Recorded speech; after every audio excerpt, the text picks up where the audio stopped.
In a war like Russian war in Ukraine, the front line is not stable. Sometimes the situation is worse in one direction, sometimes in another. And during recent weeks, we've had really bad situation around Dobripilya direction. And the 93rd Brigade, whose representatives you see here now, they are working on that direction. And how is this car gonna be helpful to you? Are you gonna go to the to the front line, to the positions, or is it more for providing logistics on the background? So let's be clear, we are infantry, so our positions are usually walking in. Our guys will walk sometimes 10 to 15 kilometers, and depending on where you are on the front line, you know, there's different barriers in the way and no vehicles getting through. But these vehicles can get to what we call like maybe a kiss point for evacuations, for dropping off things logistically, ammunition, food, all sorts of stuff. And of course, logistically, we have to travel sometimes around the country to be able to pick up the equipment we need. So vehicles are essential, and of course they are consumable. So something like this it's a miracle, honestly. We're super grateful. What are the other things that are in shortage and are in need most of the time in the army, in your brigade especially? Right now in Donetsk Oblast, one of the major things is REB and drones. It's always going to be like that. Every single vehicle needs it. The drones are becoming closer and closer into areas where we once thought safe, especially in the last few weeks. The highways, the logistic areas are being hit. Those are some of the most important things, but also the most expensive. And again, just like everything else, it's consumable. So it's a constant need of fundraising and trying to get volunteer groups included in that, because those things are the things that save our lives. Like drones for us, it's not just FPV. Because we're Piechota, we're infantry, we're walking into positions. They need to be able to see us, they need to be able to see the enemy and be able to tell us where they are. You know, they're our eyes in the skies, our guardians. May I ask you, when have you joined the Ukrainian army? So I joined in December 2024. Yeah, but I came here in 2022 as a volunteer. And So you've been working with some NGOs and... I actually am a director of 2 foundations. Oh, wow. So I did it on my own, driving around the country. It's how I met my commander, Valadol. You know, I was helping them before, and when I told him I wanted to be a soldier, he said, "Okay, bye." So that was a good planned recruiting campaign, and from Valentin to involve you into the. Are you happy with where you're right now? I am so proud to be where I am. I always wanted to be useful. You know, I'm one person, and I can do my medical duties, and in the evening I'm doing the videos. I'm staying in the blendages with the guys. I'm there at the training centers. You know, we're living outdoors, and I'm so grateful to be where I am. And I have, like, honestly, one of the best commanders I think that's out there right now. He's completely selfless, working 24/7, barely sleeps. You know, he's working really hard for us to make sure we survive. How come that war in Ukraine has touched your heart so much that you decided to come down here? It all started in 2022. I think, like a lot of people, it was Bucha. You know, it was the start. It was the first time we saw these atrocities come to light, and I couldn't get over that. It was like a window into World War II, and yet at that time in 2022, it wasn't our government standing up. It was people all around the world, like going into the streets, putting out signs, protesting, and literally forcing our governments to do something about it. So it took me a while, you know, about 6 months before I finally decided to come. I was supposed to come for 20 days. I went in December 2022 into Bakhmut, into Zarichny, Liman, Yampol. And after that, I just extended my trip, and I've been here ever since. You know, if there was, I always said, like, if I could be useful, I will be here. Yeah. Is there something else I haven't asked you, but you would like to deliver the message to the audience that is watching us? I know people are tired. It's 2025. Ukrainians are also tired. I came here as a Canadian because not only do I feel like it's our duty, but our forefathers, they fought here in Europe to protect Europeans in World War II. And we said, lest we forget, never again. And here we are. I feel like it's my duty to honor my ancestors, the people that already sacrificed for us to have the futures that we have right now because of them, to sacrifice again for our children. I have 3 children. I'm here every day for them because it really matters to me. If Russia wins, every single dictator in this world is looking right now. They are waiting to act. And you're watching Russia test the borders, test areas into Europe, and they're seeing inaction. Article 4's conversations. It's very important that we continue, even though we are exhausted, to keep pushing, because what we do right now matters to the next generation. Those are very, very powerful and important words, and it's so good that you are the one who delivered them. You are the one who knows what it is to serve in the army, to knows how to go through all this, waiting for the guys to come back from the front line, taking care of them. From your call sign, Babsi, I feel like you are the one who is taking care of everybody. Everybody relies on you. Everybody likes you, and this is not like likes you, but I think they really love you deep with their hearts. It's a family. It has to be, you know. But in the end, we're all we have. And Donetsk Oblast could be very lonely, but you start to appreciate those small moments, you know. Any moment of freedom, of laughter. We were sitting in the blindage, we're freezing, but you're still laughing. You're having a hot coffee. Oh, Slava Boho, you know. Yeah. Like, it's all about perspective, about attitude. You can choose to be miserable out there, or choose to embrace the people around you. You know, I'm grateful to be where I am, and with these people who've already come from circumstances that maybe they've already had to survive for a very long time. Mm-hmm. So this, for them, it's like they're in their element in so many ways, you know? They lift me up.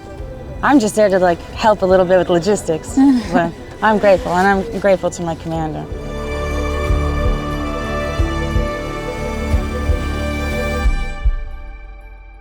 I want to say thank you to the Dutch battalion. I have so many Dutch friends and donors and like people that come to help us. I was so like grateful to see that on the side. So thank you so much. I hope that you see that. Help 99, NAFO, you guys are incredible. Thank you so much for helping my battalion.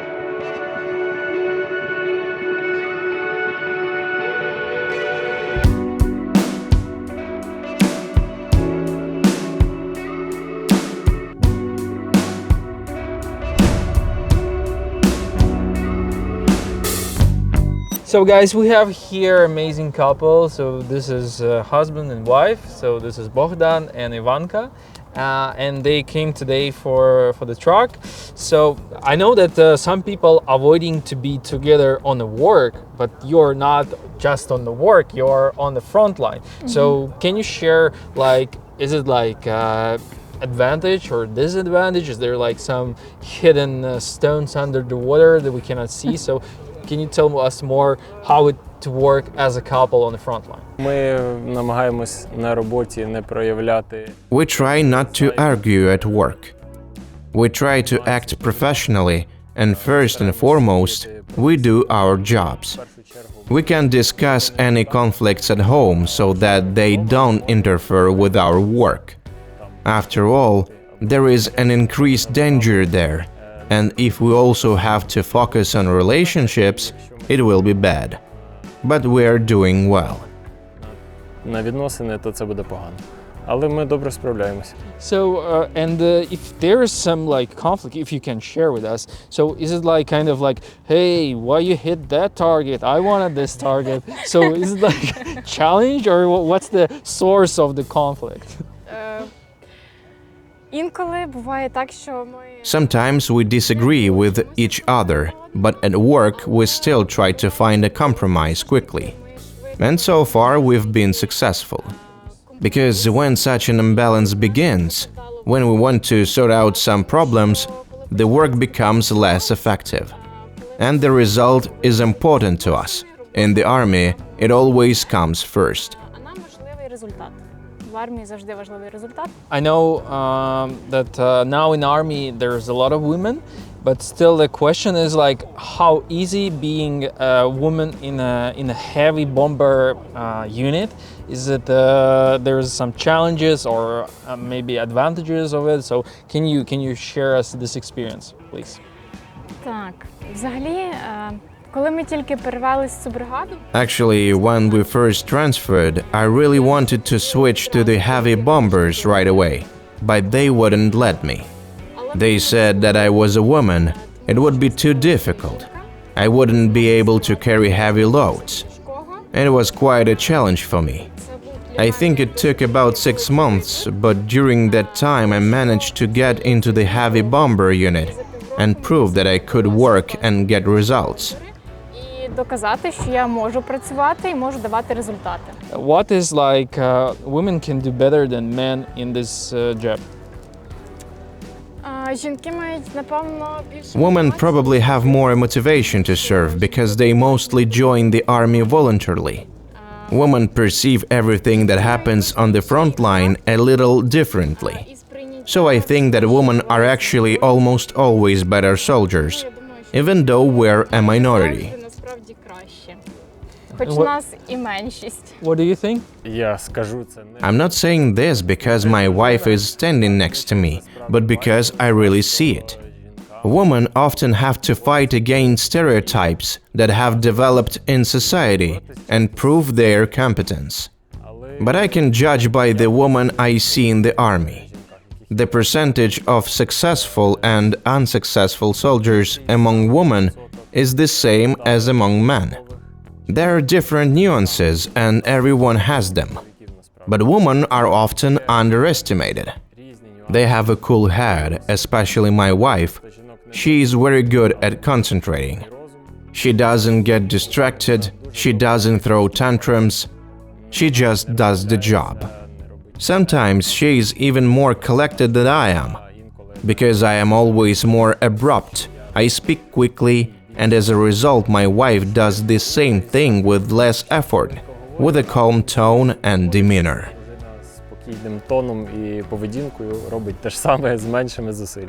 Okay, and this track was funded by BROE community. So this is amazing lover of Ukraine. He has definitely Ukrainian soul, and his heart is Ukrainian, and he doing so much for Ukraine. And he did this campaign which called like Save the Donkeys, and he literally collected 1.1 million dollars USD for the trucks and the drones. So those patches helped us to collect them, and I wish those patches will help you at your work. Дякуємо. Thank you for your work.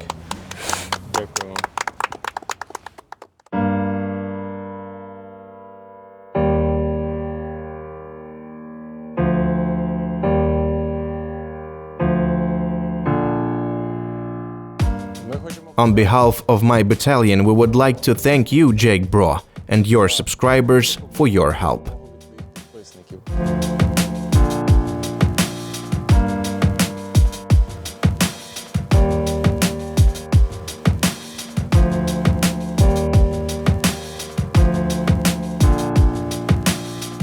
My name is William. I'm from Safety Harbor, Florida, in the United States.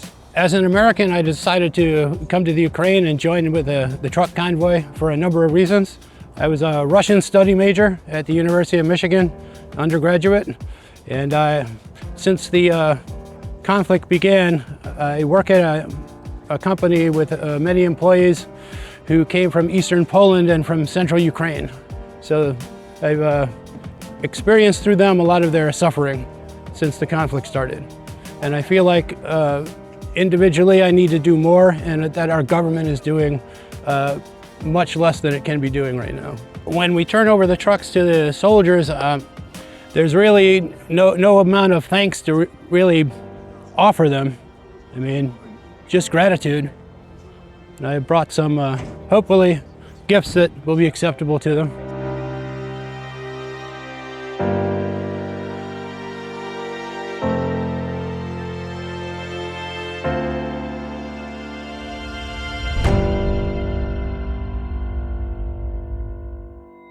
It was mentioned many times before that people in the Ukrainian army usually have very different background because most of them never thought they would ever be joining the army.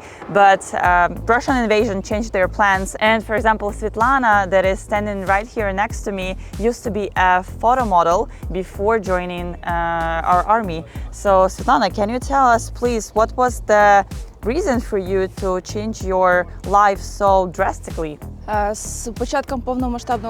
From the start of the full-scale invasion, I volunteered until the day I signed the contract. As a volunteer, I was in the hottest spots, saw how everything was happening, and decided that I had to join and help directly in the army. We've been hearing about drones a lot. This is a very common thing for the army now to know how to operate drones. Was it difficult for you to learn it? And did you have any maybe background that helped you with it? Попереднього досвіду не було, але що I had no previous experience, but I can tell you a little more. Controlling drones is a skill similar to playing computer games. I regret that I didn't play computer games much, so I had to learn a little longer than the other guys. But it was interesting. Any difficulties you faced maybe as a woman in the army? No, there were no difficulties. What is something that women do better in the army than men? You need more focus, more emotional detachment. I want to give you this badge. This is the badge from the BROE campaign, who is raising money for lots of cars that we are handing out. So here is a little present together with the car. I hope it serves you well and it helps you with your tasks in the unit. Thank you so much. Дякуємо. We also have a person who is here who donated this helmet and this is a person here, the donator. Yeah, please come here. So I also brought a shirt from a sports team that was not expected to be a champion, but became a champion. So please be champions.